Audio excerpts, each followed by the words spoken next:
Bismillahirrahmanirrahim. Assalamualaikum warahmatullahi wabarakatuh.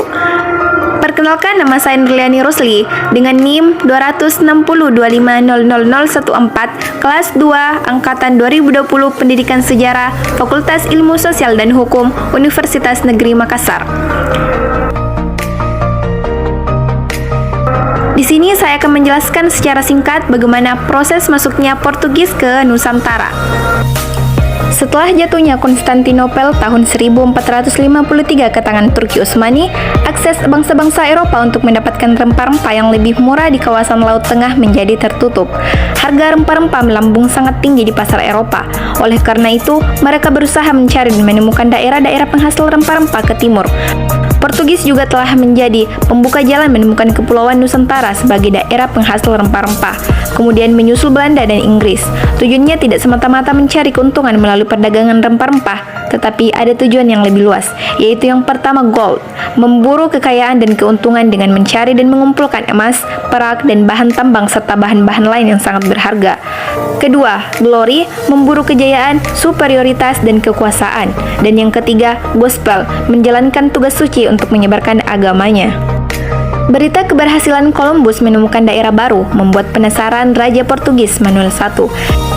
Dipanggillah pelaut ulung Portugis bernama Vasco da Gama untuk melakukan ekspedisi menjelajahi samudera mencari tanah Hindia.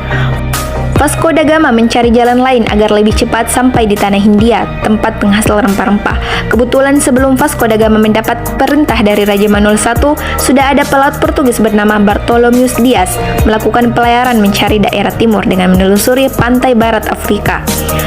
Pada tahun 1488, karena serangan ombak besar, terpaksa Bartolomeus Dias mendarat di suatu ujung selatan benua Afrika yang biasa disebut dengan Tanjung Harapan. Ia tidak melanjutkan penjelajahannya tetapi memilih bertolak kembali ke negerinya. Pada tahun 1497, Vasco da Gama berangkat dari pelabuhan Lisabon untuk memulai penjelajahan.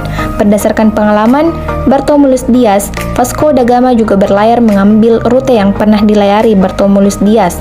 Rombongan Vasco da Gama juga singgah di Tanjung Harapan. Atas petunjuk dari pelaut bangsa Moor yang telah disewanya, rombongan Vasco da Gama melanjutkan penjelajahan, berlayar menelusuri pantai timur Afrika, kemudian berbelok ke kanan untuk mengarungi lautan Hindia, Samudra Indonesia. Pada tahun 1498, rombongan Vasco da Gama mendarat sampai di Calicut dan juga Goa di pantai barat India. Ada pemandangan yang menarik dari kedatangan rombongan Vasco da Gama. Mereka ternyata sudah menyiapkan patok batu yang disebut sebagai batu Padrao. Batu ini sudah diberi pahatan lambang bola dunia. Setiap daerah yang disinggahi kemudian dipasang patok batu Padrao sebagai tanda bahwa daerah yang ditemui itu milik Portugis. Bahkan di Goa India, Vasco da Gama berhasil mendirikan kantor dagang yang dilengkapi dengan benteng. Atas kesuksesan ekspedisi ini, maka Raja Portugis Vasco da Gama diangkat sebagai penguasa di Goa. Setelah beberapa tahun tinggal di India, orang-orang Portugis menyadari bahwa India ternyata bukan daerah penghasil rempah-rempah. Mereka mendengar bahwa Malaka merupakan kota pusat perdagangan rempah-rempah. Oleh karena itu, dipersiapkan ekspedisi lanjutan di bawah pimpinan Alfonso de Albuquerque. Dengan armada lengkap, Alfonso berangkat untuk menguasai Malaka. Pada tahun 1511, armada Portugis berhasil menguasai Malaka. Dengan demikian, kekuatan Portugis semakin mendekati Kepulauan Nusantara.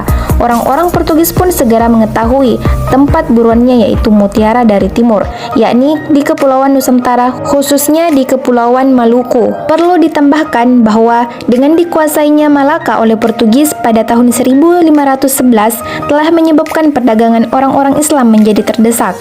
Para pedagang Islam tidak lagi bisa berdagang dengan keluar masuk kawasan Selat Malaka karena Portugis melakukan monopoli perdagangan.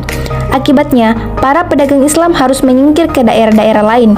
Tindakan Portugis yang memaksa monopoli dalam perdagangan ini telah mendapatkan protes dan perlawanan dari berbagai pihak. Kekuasaan Portugis pun semakin melebar sampai ke Maluku. Kedatangan Portugis disambut hangat oleh kerajaan Ternate. Bahkan Portugis membuatkan kerajaan Ternate benteng yang bernama Sao Paulo. Sebenarnya kerajaan Ternate pun punya kepentingan politik, yaitu perebutan kekuasaan dengan kerajaan Tidore. Sejarah mencatat bahwa sejak kemunculan pada pertengahan abad ke-13, Ternate dan Tidore selalu berperang untuk menancapkan pengaruhnya di daerah Maluku. Tidak berlangsung lama, pada akhirnya kedok Portugis terbongkar ketika awal tujuan mereka berdagang menjadi keinginan untuk memonopoli perdagangan. Monopoli Portugis berakhir ketika Sultan Baabullah berhasil mengusir Portugis pada tahun 1575. Dengan demikian, itulah sejarah singkat mengenai masuknya bangsa Portugis ke Nusantara hingga mengalami kekalahan dari Sultan Baabullah. Sekian. Assalamualaikum warahmatullahi wabarakatuh.